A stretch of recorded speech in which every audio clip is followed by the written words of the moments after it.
বাংলাদেশের রাজনীতির উপরে রাজনৈতিক দলগুলোর নিয়ন্ত্রণ নাই। তারা আসলে বুঝতে পারতেছে না আগামীতে কি হইতে পারে। সেই কারণেই হাজারো সমস্যা তৈরি হইতেছে। জনগণও বুঝতে পারতেছে না কি হইতে যাইতেছে। ফ্যাসিবাদ বিরোধী রাজনৈতিক দলগুলোর বিরোধ চরমে পৌঁছাইছে। রাষ্ট্রের পাওয়ারের যে স্টেকগুলো একে অন্যরা বিশ্বাস করতে পারতেছে না। বাংলাদেশ রাষ্ট্র যেন সুস্থির হয় সেজন্য আমাদের কয়েকটা জায়গায় পলিটিক্যাল কনসেনসাস লাগবে, মানে রাজনৈতিক ঐক্যমত লাগবে। প্রফেসর ইউনূস একটা জাতীয় ঐক্যমত কমিশন বানাইছেন, যদিও বুঝতে পারতেছেন না এই কমিশন কিছু করতে পারবে না, কারণ এই কমিশনের জানাই নাই রাজনীতির সংকটগুলো কেন হইতেছে। এই সংকটগুলো খুব সহজে অল্প সময় কাটে যেতে পারে রাইট স্ট্র্যাটেজি নিলে। আমি এর আগে অনেকগুলো স্ট্র্যাটেজি দিছি।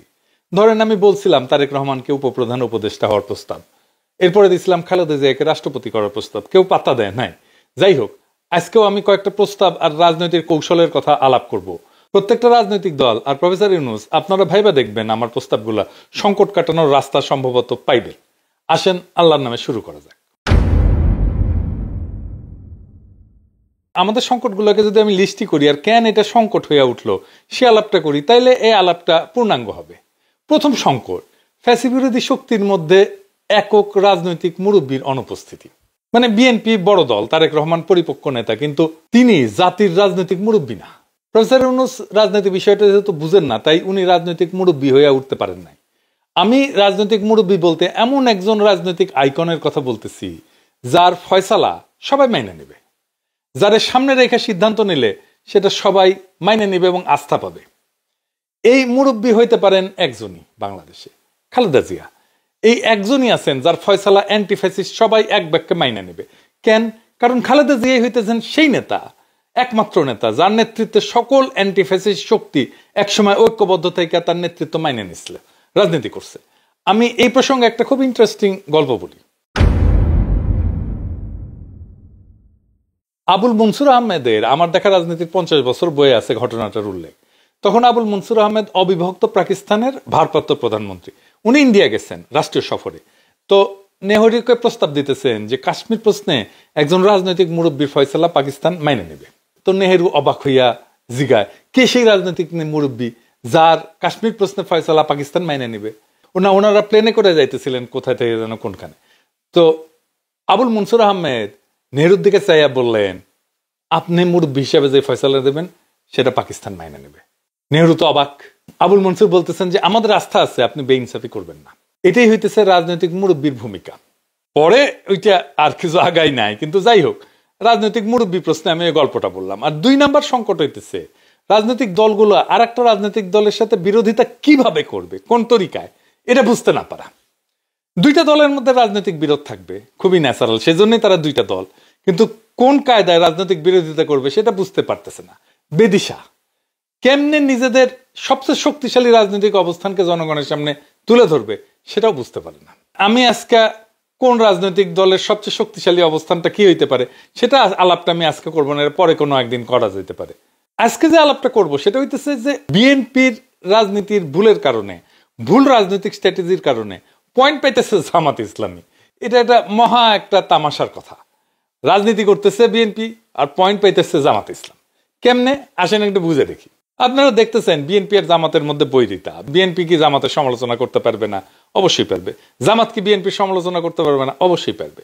কিন্তু বিএনপি কি সমালোচনা করতেছে? বলতেছে জামাত স্বাধীনতা বিরোধী, রাজাকার, পাকিস্তানপন্থী। আওয়ামী লীগ তো এই একই কথা বলে জামাতকে ঘায়েল করতে চাইছিল, তাই না? পারছে? ঘায়েল করতে পারে নাই। তাহলে একই অস্ত্র দিয়ে বিএনপি পারবে? পারবে না। কারণ কি? কারণ মুক্তিযুদ্ধ যদি একটা ফুটবল লিগ হয়, আওয়ামী লীগ সেই লিগের ফার্স্ট ডিভিশনের আনবিটেবল চ্যাম্পিয়ন। 1971-এ বিএনপির জন্মই হয় নাই। রাজনৈতিক দল হিসেবে 1971-কে পুরোপুরি ওন করা বিএনপির পক্ষে সম্ভব না। জিয়া অনেক বড় মুক্তিযোদ্ধা হইলেও জিয়া মুক্তিযুদ্ধের মাঠে কখনোই মুজিবকে অতিক্রম করতে পারবে না। জিয়া নিজেই স্বাধীনতার ঘোষণা দিয়েছিলেন মুজিবকে মহান নেতা বাইনা। বিএনপি মুক্তিযুদ্ধে ফুটবল লিগের 2nd ডিভিশনের প্লেয়ার। তাই আওয়ামী লীগ জামাতের বিরুদ্ধেই ক্যাম্পেইন করে রাজাকার বইলা, পাকিস্তানপন্থী বইলা যে পয়েন্ট পাইছে তার অর্ধেক পয়েন্টও বিএনপি পাবে না। বিএনপি আওয়ামী লীগের ফেলে দেওয়া অকার্যকর অস্ত্রকে দিয়া জামাতকে ঘায়েল করতে পারবে না, লিখে রাখতে পারেন। বরং বাংলাদেশের মানুষ জানে মুক্তিযুদ্ধ শব্দটা আওয়ামী লীগ আর ইন্ডিয়ার বিশেষ পছন্দের বিষয়।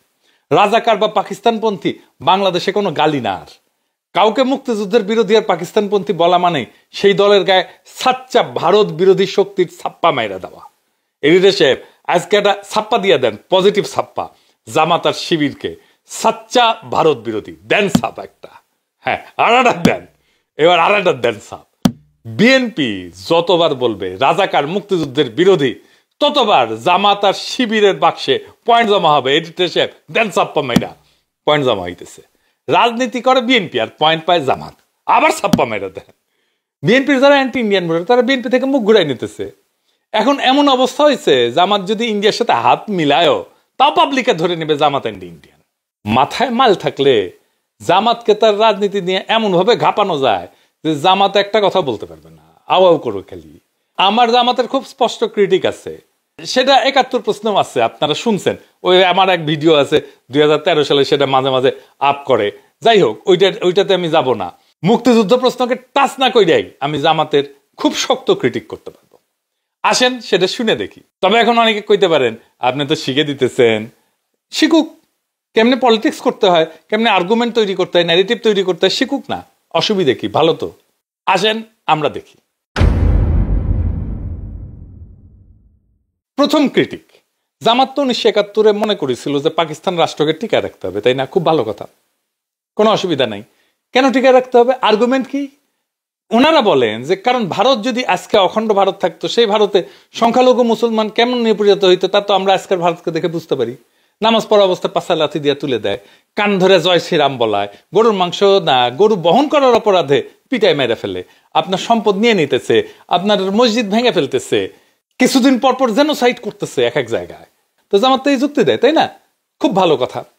তো ভারতের সংখ্যালঘু হিন্দু, দলিত আর মুসলমানরা যখন পাকিস্তান আন্দোলন করতেছে, আপনারা জামাতরা কেন তার বিরোধিতা করলেন? আপনারা তো পাকিস্তান আইডিয়াকেই মানেন নাই, তার বিরোধিতা করছেন। তো সেই পাকিস্তান রাষ্ট্রকে রক্ষা করার জন্য ১৯৭১ দিওয়ানা হইলেন কেন? ৪৭-এ পাকিস্তান আন্দোলনের বিরোধিতা করে কি ঠিক করছিলেন? যদি পাকিস্তান না হইতো তাহলে তো বাংলাদেশ হইতো না। আর পাকিস্তান না হইলে যে ভারতের মুসলমানরা দুর্দশায় পতিত হইতো, সেটা কেন আপনার ১৯৪৭-এ বুঝলেন না? আজ বুঝতেছেন। তখন তো জিন্নাকে সাপোর্ট দেন নাই, তার বিরোধিতা করছেন। আজ বাদ দেন, ভুল করছেন একটা। ১৯৫০ সালে ভূমি সংস্কার আইন হইতেছে, পাকিস্তান হয়ে গেছে, জমিদারি প্রথা উচ্ছেদ করা হবে। এই আইনের প্রাতিষ্ঠানিক নাম ছিল পূর্ববঙ্গীয় রাষ্ট্রীয় অধিগ্রহণ এবং প্রজাস্বত্ব আইন ১৯৫০। এর মূল উদ্দেশ্য ছিল ব্রিটিশ আমলে প্রবর্তিত ১৭৯৩ সালে চিরস্থায়ী বন্দোবস্তের ফলে সৃষ্ট যে জমিদার, এই জমিদারে উচ্ছেদ করে দেওয়া।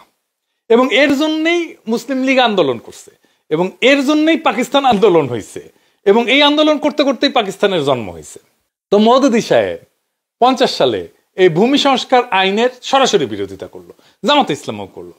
তো এই ভূমি সংস্কার অন ইসলামিক এটা বলতেছেন উনি, মানে এটা ইসলাম মতে এটা সহি আছে।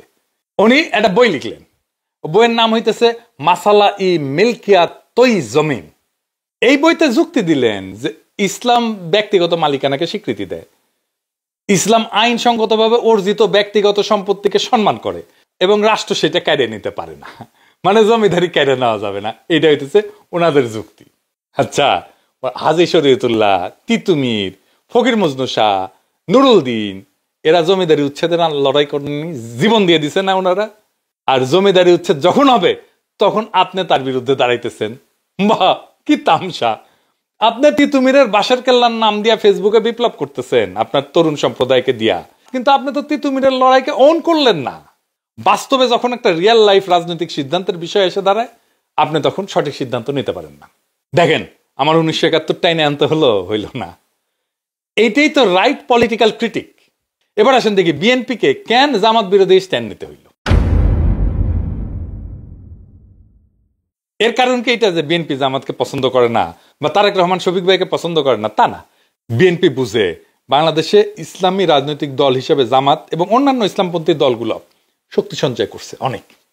তারা মনে করতেছে এইটা এখন এই ইসলামীপন্থী দলগুলোকে বিএনপি একা সামলাইতে পারবে না, তাই তার বাম লাগবে, আওয়ামী লীগকে লাগবে। সেই জন্য কিন্তু আওয়ামী লীগকে নিষিদ্ধ করতে চায় না বিএনপি প্রথমে, এবং এই করতে যায় জামাতকে আওয়ামী ন্যারেটিভ দিয়ে ঠেকাইতে গেছে বিএনপি, এবং জামাতকে আওয়ামী ন্যারেটিভ দিয়ে ঠেকাইতে যাওয়ার ফল হইতেছে 15ই আগস্টে কালচারাল ফ্যাসিস্টদের হাউকাও দেখছেন না, কাইন্দা কাইটা শেষ মুজিবের জন্য।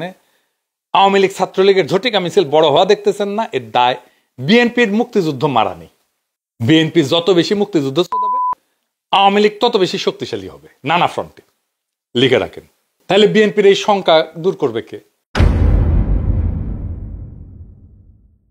এই জন্যই তো বিএনপি গণপরিষদে ভোট করতে চায় না, কারণ মনে করে গণপরিষদে ভোট কইরা যদি আমরা সংখ্যাগরিষ্ঠতা না পাই, সংবিধান যদি ইসলামপন্থীরা বানায় ফেলে তাইলে কি হবে।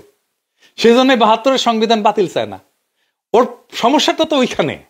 আবার ভাবে ইসলামপন্থীরা ক্ষমতা এসে যদি ইসলামী রাষ্ট্র বানায় ফেলে তাহলে কি হবে, সরকার ব্যবস্থা কি হবে। এটা নিয়ে সবাই ঐক্যমত হয়েছে যে সংসদীয় পদ্ধতি চলবে। আমি বলি আপনারা লিখে রাখতে পারেন, এই সংসদীয় পদ্ধতি ফেল করবে। ৫০ বছর পরেও যদি আমার ভিডিওটা দেখেন কেউ, তাহলে এই কথা সত্য হবে, তখন বুঝবেন আমি ৫০ বছর আগে এই কথা কয়ে গেছিলাম যে এটা ফেল করবে। এইটা আবার ফেল করবে। সারা দুনিয়ায় সংসদীয় পদ্ধতি যে সমস্ত দেশে কাজ করে, ফাংশন করে, সেই সমস্ত দেশে রাজা আছে অথবা কিং আছে। যে সমস্ত দেশে রাজা নাই বা কিং নাই, সেখানে সংসদীয় পদ্ধতি ফেল করবে। এটা নিয়ে আমার একটা এপিসোড আছে, দেখে রাখতে পারেন। বাংলাদেশের জন্য দরকার রাষ্ট্রপতি শাসিত পদ্ধতি, এবং এইটা একটা সিটিং এই হয়ে যেত, ১ ঘন্টার সিটিং এ। আলী রিয়াজকে দিয়ে ঐক্যমত কমিশন বসছে, ঘন্টার পর ঘন্টা মিটিং করছে, দিনের পর দিন মিটিং করছে, কোনো সলিউশন আসতে পারে না। খালেদা জিয়া আর প্রফেসর ইউনূস এই দুইজন মিলে বসে এটা সলভ করতে পারে ১ ঘন্টার মধ্যে। আর্গুমেন্ট কি হবে? আর্গুমেন্ট হচ্ছে প্রফেসর ইউনূস বলবে যে ম্যাডাম আপনি বলেন যে বাংলাদেশের ইতিহাসে সবচেয়ে ভালো সময় কোনটা ছিল, কোন সরকারের সময় ছিল, যেই সরকারের উপরে জনগণের বিপুল সমর্থন ছিল, দেশের সমৃদ্ধি হয়েছে, মানুষ শান্তিতে ছিল। কোন সময়টা? একটা অল্প সময়, সেটা হইতেছে জিয়াউর রহমানের শাসনামল। তাহলে জিয়াউর রহমান কেন এত ভালো করছে? অনেক ওনার ক্যাপাসিটি আছে, কিন্তু তারপরে ওনার ম্যান্ডেটটা ছিল কি? ম্যান্ডেট ছিল সংবিধান। তাহলে জিয়াউর রহমান যেই সংবিধানের ম্যান্ডেট নিয়ে ওই সময় একটা স্বর্ণযুগ আমাদেরকে উপহার দিছে, ওই সংবিধানটাকে চালু করি, তাহলে তো রাষ্ট্রপতি শাসিত পদ্ধতি চলে আসে। আর জামাতের প্রশ্ন, জামাত কি করে ফেলবে, ইসলামপন্থীরা কি করে ফেলবে? বিএনপিকে এটা বুঝতে হবে, জামাতে ইসলামী মতো ইসলামিক দল বাংলাদেশের জন্য শুধু না, সারা পৃথিবীর জন্য একটা উল্লেখযোগ্য ইসলামী রাজনীতি করতেছে। কি সেটা? তারা মডার্ন রিপাবলিকের ফ্রেমওয়ার্কের মধ্যেই, পলিটিক্যাল ফ্রেমওয়ার্কের মধ্যেই রাজনীতি করতেছে। এইটা পৃথিবীতে খুব অল্প সংখ্যক, সামান্য সংখ্যক ইসলামী রাজনৈতিক দল করে। পৃথিবীতে খুব বিরল এরকম রাজনৈতিক দল। এই জামাতে ইসলামের ভয় পেয়ে লাভ আছে? সে তো ধরেই নিছে যে সে এই মডার্ন রিপাবলিকের ফ্রেমওয়ার্কের মধ্যে রাজনীতি করবে। তো এর মধ্যে রাজনীতি করলে তার ঠেকানোর কি আছে? এবার আসেন ওয়াকারের প্রশ্ন। ওয়াকার প্রশ্নে একটা অস্বস্তি আছে সারা দেশে। এই প্রশ্নটা কিন্তু খুব জটিল, খুবই কমপ্লেক্স একটা বিষয়। মানে যদি ধরেন বাংলাদেশে সবচেয়ে বেশি খারাপ অবস্থা কে আছে, একজন মানুষ, এটা হইতেছে ওয়াকার।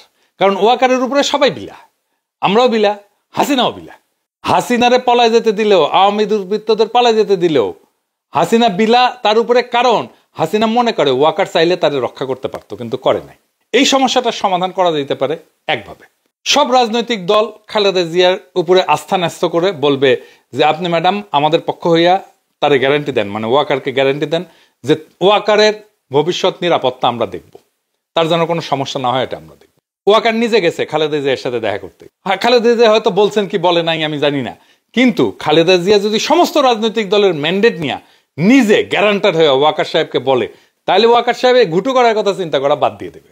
বাংলাদেশের আগামী সময়গুলো কিরকম ভাবে যাবে সেটা নিয়ে নানা অনিশ্চয়তা শুধু রাজনৈতিক দলকে না, জনগণকে চিন্তিত করছে, বিচলিত করতেছে, বিপর্যস্ত করে রাখছে। বাংলাদেশকে সুস্থির করা দরকার, অহেতুক সংঘাত বন্ধ করা দরকার, এর জন্য সচেতন প্রচেষ্টা নেওয়া দরকার, এবং এই কাজে খালেদা জিয়াকে যুক্ত করা দরকার। দেশের মানুষকে চিন্তামুক্ত করার জন্য প্রফেসর ইউনূসকে দায়িত্ব নিয়ে এই কাজগুলো করতে হবে। বাংলাদেশের সামনে আজকে যে অচল অবস্থা, যে অনিশ্চয়তা, সেটা কোনো অমোঘ নিয়তি না, এটা মূলত ভুল কৌশল, অনাস্থা আর নেতৃত্ব শূন্যতার ফল। এই সংকটের সহজ এবং দ্রুত সমাধান আছে যদি রাজনৈতিক দলগুলো নিজেদের গোড়ামি আর ভয়কে অতিক্রম করে জাতীয় স্বার্থে ঐক্যবদ্ধ হইতে পারে।